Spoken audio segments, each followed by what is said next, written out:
English మాట్లాడడానికి భయపడుతున్నారా? అయితే మీకోసమే ఈ స్పోకెన్ ఇంగ్లీష్ క్లాసెస్. వెంటనే కాల్ చేసి జాయిన్ అవ్వండి.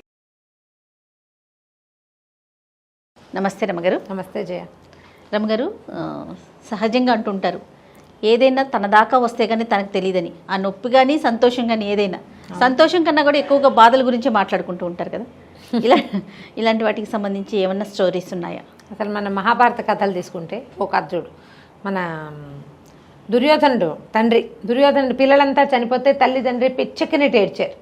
నిజానికి ధృతరాష్ట్రుడికి తెలుసు తన కొడుకు వీళ్ళని చంపడానికే ప్రయత్నం చేస్తున్నాడు అని. యుద్ధం చేసేటప్పుడు ఆయనకి తెలియదా పోతారని? తెలుసు కదా కదా. అంతకుముందు లక్క ఇంట్లో వాళ్ళని తగలబెట్టడానికి ప్రయత్నం చేశారు పాండవుల్ని. బతికేశారని ఆయన సంతోషించాడు, కానీ చచ్చిపోవడానికి వాళ్ళు చంపేయడానికి రెడీ అయ్యాడు. కొడుకు చేసిన దానికి ఒప్పుకున్నాడు. తన పిల్లలు పోయేసరికి దుఃఖం, వాళ్ళది తప్పైనా కూడా. లోక సహజంగా అలాగే ఉంటారు జయ. మన దాకా వస్తే కానీ మనకి ఏది అర్థం కాదు. ఆ నొప్పి పడితే కానీ, ఆయన ఎవరో డాక్టర్ చెప్పినట్టు తన ఇన్ని కంతులు కోసాను నాకంత నొప్పి ఏది లేదన్నట్ట. ఎవరికంతైనా కోసేటప్పుడు మనకెందుకు నొప్పి పెడుతుంది? అదే కదా, మన వేలు కోసుకుంటే కదా మనకి నొప్పి పుట్టేది. ఒక చందమామ కథ ఉంది, బాగుంటుంది. శూరవర్మ అని ఒక రాజుగారు ఉండేవాడు.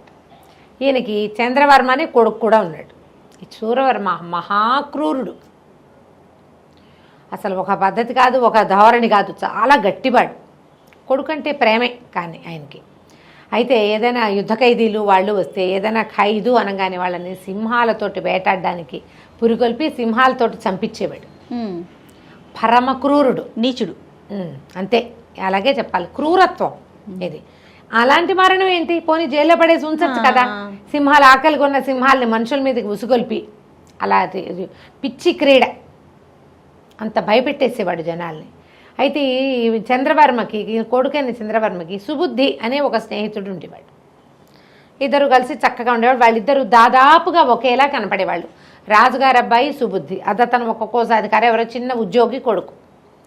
వీళ్ళిద్దరు చిన్నప్పటి నుంచి బడిలో కలిసి చదువుకున్నారు, ఒకే గురువు గారి దగ్గర. బడిగా అది అప్పట్లో ఏముండేవి, గురువుల దగ్గర గురుకులాలు ఉండేవి. గురుకులంలో కలిసి చదువుకున్నారు, సమానంగా యుద్ధ విద్యలు అన్నీ నేర్చుకున్నారు. దూరం నుంచి చూస్తే ట్విన్స్లా కనపడేవాళ్ళు, ఒకేలాగా. ఏదో కొంచెం మొహాల్లో తేడా ఉంది, ఎక్కువ తేడా ఉండదు. ఎత్తు, జుట్టు, వడల్పు, ఇంచుమించుగా రంగు ఒకేలా ఉండేవి. సరే, చక్కగా వాళ్ళిద్దరూ కలిసి ఉండేవాళ్ళు. చంద్రవర్మ కూడా పెద్దవాళ్ళు అయ్యారు వీళ్ళిద్దరు. అయితే ఓసారి శూరవర్మ, వీళ్ళది కౌశాంబి నగరం, ఈ కౌశాంబి నగరం నుంచి పక్కన ఏదో ఉత్కళ నగరం అని ఇంకో నగరం, దాని మీద దండెత్తారు. అయితే దండెత్తేసరికల్లా ఆ రాజు పేరు రణజితుడు, రణజిత వర్మ. ఆ రణజితుడిని పట్టేశారు. పట్టేసేసరికల్లా సరే, ఇక రాజుగారిని పట్టాక ఏం చేస్తారు? రాజుగారికి ఒక సంతానం ఉంది, దాని పేరు ఏదో ఉంది, ఊర్మిళ. ఓకే, రాజుగారికి ఒక కూతురు ఉంది. ఇంకా వీళ్ళు దీన్ని పట్టుకోలే, అంటే అంతఃపురాన్ని పట్టుకోలేదు. రాజును మాత్రం పట్టేశారు. పట్టేశాక ఏమైంది? వీళ్ళు ఊళ్ళోకి వెళ్ళిపోయారు, అంతఃపురం దగ్గరికి వెళ్ళిపోయారు. వెళ్ళిపోతే తీరా చూస్తే చంద్రవర్మ అమ్మాయిని చూసి ఆశ్చర్యపోయాడు. ఆ ఊర్మిళ ఎంతో అందంగా ఉంది, ఎంత బాగుందో. శూరవర్మకి చంద్రవర్మకి ఇద్దరికీ నచ్చింది ఊర్మిళ. ఇతనేమో నువ్వేం భయపడద్దు, మా నాన్నకు చెప్తాను,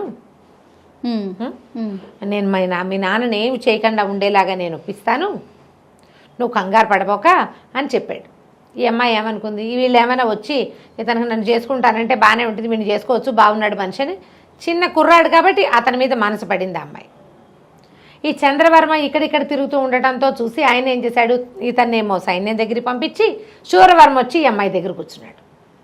కూర్చుని ఏం చెప్పాడంటే, నీకు ఒకటే మార్గం, మీ నాన్న పట్టుబడినా అతన్ని చంపకూడదు, మీ రాజ్యం మీకు అప్పచెప్పాలంటే నువ్వు నన్ను పెళ్లి చేసుకో. పెళ్లి చేసుకుంటానంటే పెళ్లి కనుక ఒప్పుకునేటట్టయితే నాకేం అభ్యంతరం లేదన్నాడు. ఇప్పుడు ఈ అమ్మాయి ఏం చేస్తుంది?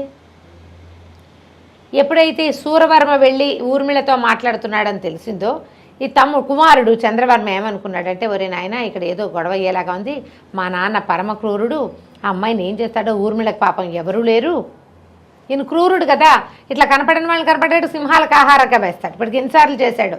ఆ రణజితవర్మని ఏం చేస్తాడో, నువ్వు ఒక పని చెయ్యి, నువ్వేమో వెళ్ళి ఊర్మిళ దగ్గర ఉండు, మా నాన్న నన్ను వెళ్ళిపోరా దాని దగ్గరికి అన్నాడు అని చెప్పేసి సుబుద్ధిని పంపించాడు. సుబుద్ధి వచ్చాడు ఇక్కడికి. ఇంతలో ఈ శూరవర్మ ఈ అమ్మాయితో మాటలు ఫినిష్ చేసి, మీ నాన్నని తెప్పిస్తాను అని చెప్పాడు.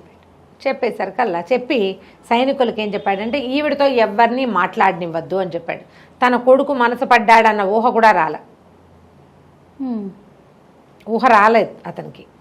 తన మాటే ఒప్పిస్తున్నాడు కొడుకు అనుకున్నాడు. మా నాన్న చెప్పినట్టు చేయమని చెప్తున్నాడు అనుకున్నాడు. కానీ పిల్లాడు కొడుకు ఏమైనా ఈ పిల్ల మీద మనసు ఇదైందేమో అని అనుకోలే. ఎవరిని మాట్లాడనివ్వద్దని చెప్పాడు. చెప్పేసరికి సుబుద్ధి వచ్చాడు. సుబుద్ధి వచ్చి ఏం చెప్పాడు, చంద్రవర్మ నిన్ను ధైర్యంగా ఉండమన్నాడు, మరి అతను నిన్ను వివాహం చేసుకునే ఉద్దేశంలో ఉన్నాడు, మరి అనేసరికల్లా ఈ అమ్మాయి బికమహం వేసి ఇతను నన్ను పెళ్లి చేసుకుంటానన్నాడు నాయన అని చెప్పేసరికల్లా ఇంకేం చేయాలి, అయితే నువ్వు నాతో పాటు వచ్చేసి నేను నిన్ను చంద్రవర్మ దగ్గరికి తీసుకెళ్ళిపోతా, మీ ఇద్దరు పెళ్లి చేసేసుకుంటే ఈయనేం చేయలేడు ఇంకా అనేసరికల్లా ఏమైంది, ఈ సందడికి ఈ అమ్మాయి దగ్గరికి వచ్చి మాట్లాడుతున్నది ఎవరో చూసేసరికల్లా ఆయన కుళ్ళు మండిపోయింది. ఆ అమ్మాయిని తనే తీసుకెళ్ళిపోయే ప్రయత్నం చేస్తూ బయలుదేరారు.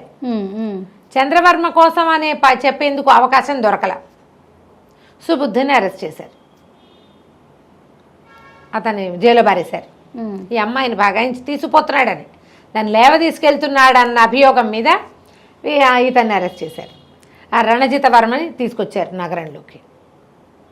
తీసుకొచ్చేసరికల్లా సరే ఏం చేశారు, ఈ సుబుద్ధి అరెస్ట్ అయిపోయాడు. ఇంతలో ఏమైంది, చంద్రవర్మ చూశాడు నాన్న దగ్గర నుంచి ఏం కబురు రావట్లేదు, సుబుద్ధి రాలేదు. అతను నగరంలోకి వచ్చేసరికి సుబుద్ధి అరెస్ట్ అయ్యాడని తెలిసింది. ఏం జరిగిందో అర్థం కాల ఇతనికి. సరే ఎక్కడున్నాడు అంటే సుబుద్ధిని లోపల పెట్టారు. అనగానే తను వెళ్ళాడు అక్కడికి. నేను సూరవర్మ కొడుకునే, నన్ను సుబుద్ధికి చూడనివ్వండి నన్నంటే, లేదండి సుబుద్ధిని సింహాలకు ఆహారంగా వేయబోతున్నారు రేపొద్దున, మిమ్మల్ని చూడనివ్వరంటే, కాదు ఒక్కసారి మాట్లాడతానని లోపలికి వెళ్ళాడు. ఆ సుబుద్ధి గోడకు అనుకుని కూర్చుని ఉన్నాడు.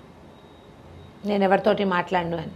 నేను చంద్రవర్మనయ్యా, నా మాట విని అంటే ఏం జరిగిందో చెప్పలేదు అతను ఎవరికి. నేను ఏమవుతుందో అర్థం కాదు కదా.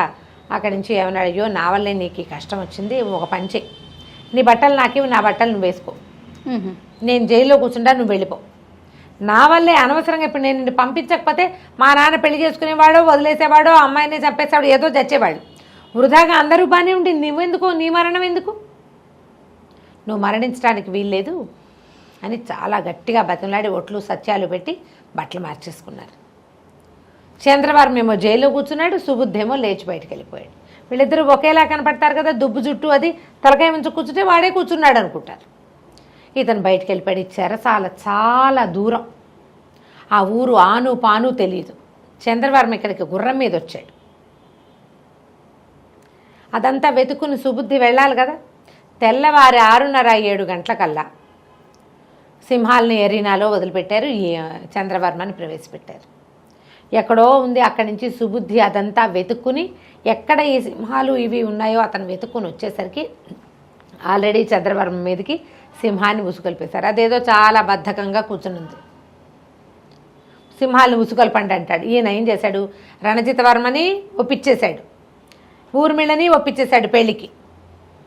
ఆయనకి ఏంటంటే రణజిత్ వర్మకి ఏముంది, తన రాజ్యం తనకు అప్పచెప్పాలి, తన కూతురు అవమానపడకుండా వివాహమే కదా అంతే. సూరవర్మ పెళ్లి చేసుకుంటే ఏముంది, రాజులు పెళ్లిళ్ళు చేసుకుంటారు, చిన్న భార్య అవుతుంది మన పిల్ల, అంతే. ఈ రాజ్యానికి నేనే ఇదిగా ఉంటా, రాజుగా సామంతుణ్ణి అవుతాను, మరణము అవమానము ఈ రెండూ తప్పుతాయి. అందుకని ఆయన పెళ్లి ఒప్పుకున్నాడు. తండ్రి ప్రాణాల కోసం ఊర్మిళ ఒప్పేసుకుంది. అమ్మాయికి ఇక వేరే దారి లేదు. సరే సింహాలను వదిలిపెట్టారు. ఈ పైన చుట్టూతా జనం అంతా చేరి చూస్తున్నారు. ఈ రాజుగారు సూరవర్మ, ఆ రణజిత్ వర్మ, ఈ అమ్మాయి ఈ ఊర్మిళ కూడా ఉన్నారు పైన. సింహాన్ని వదిలిపెట్టారు, ఇతను ప్రవేశపెట్టారు. అంత జుట్టంతా రేగిపోయి బట్టలన్నీ నలిగిపోయి దుఃఖంతో ఎటాగోటా దేవుడాని లోపలికి వెళ్ళాడు. ఎవ్వరూ గుర్తుపట్టలే అతన్ని. మరి ఎట్లా గుర్తుపడతారు, సుబుద్ధి దాదాపుగా ఇతనిలాగా ఉంటాడు, ఆ ఊరేమో వాళ్ళెవరిదో, వీళ్ళ సైనికులు కొంతమందే ఉన్నారు. అరే సుబుద్ధిలాగా ఉన్నాడే అని అనుకోవడానికి వీల్లేదు. వీళ్ళకి తెలుసు రాజకుమారుడు సుబుద్ధి ఒకేలా ఉంటారు. సుబుద్ధిని అరెస్ట్ చేశారు. సుబుద్ధినే చంపడానికి చూస్తున్నారు, కొడుకు స్నేహితుడిని కూడా చంపడానికి చూస్తున్నాడు, దుర్మార్గుడని పళ్ళు కొరుక్కున్నారు జనం. ఏం ప్రయోజనం లేదు. అవి ఉన్న వాళ్ళంతా కేవలం సైనికులు మాత్రమే, ప్రజలు లేరు అక్కడ. అక్కడ ఉన్న ప్రజలు ఆ రాజ్యం వాళ్ళు, ఉత్కల రాజ్యం వాళ్ళు, కౌశాంబి జనం లేరు కదా అక్కడ. ఏం చేస్తారు.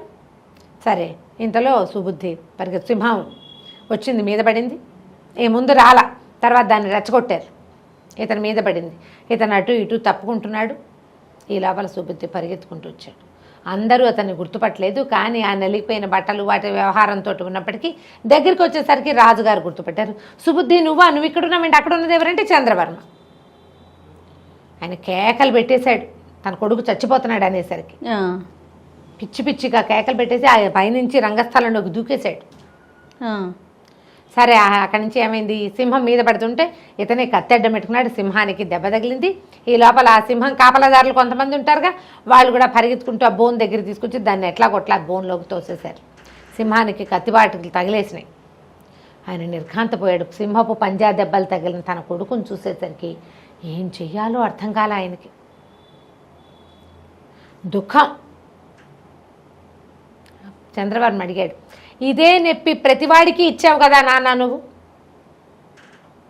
ఇంత 400 కిలోలు ఉండే సింహం మీద పడితే అది కొరికేస్తుందో చంపేస్తుందో కొట్టేస్తుందో, అవతలవాడు మళ్ళాగే కత్తుచ్చుకున్నాడు అనుకో, వాడి కత్తేమిటో వాడి ఇదేమిటో మనకు తెలుస్తుంది ఫైటింగ్కి. సింహంతో ఫైటింగ్ అంటే సినిమానా అది? అక్కడి నుంచి అయినా చాలా ఇంత పని చేసావు అంటే, నువ్వు ఈ పని చేసావు, వచ్చిన సుబుద్ధిని నువ్వు ప్రశ్నించినా నీకు తెలిసేది. నీ తొందరపాటుతనము క్రూరత్వము. వాడేదో నీ దారికి అడ్డం అనుకున్నావు, వాడు కాదు దారికి అడ్డం నేనే అనేసరికి ఆయన చాలా సిగ్గుపడి ఆ పిల్లని తన కొడుక్కి చేసుకుని కొడుక్కి ఆ రాజ్యాన్ని కట్టబెట్టి సుబుద్ధిని అతనికి సైన్యాధిపతిగా చేసి ఇంకా ఎప్పుడూ సింహాలతోటి అతను ఇలాంటి ప్రయత్నం చేయలే. తన రాజ్యంలో బంధింపబడి ఉన్న సింహాలన్నీ సమీప అడవిలో వదిలిపెట్టిచ్చేసాడు. మళ్ళీ తన దాకా వచ్చాక కదా తనకు తెలిసింది. తన బిడ్డ అక్కడ ఉండేసరికి తనకి ఆ కష్టం తెలిసింది. ఆ సింహం కింద ఉన్నవాడు తన కొడుకేనని తెలిసేసరికి ఎంత ఆక్రోశం, ఎంత ఉద్వేగం, ఎంత బాధ, ఎంత నొప్పి. ఎప్పుడూ అలాగే కదా జరుగుతుంది. అవునండి, రైట్ రమ్మగారు. కథ కంచికి మనం ఇంటికి. నమస్తే.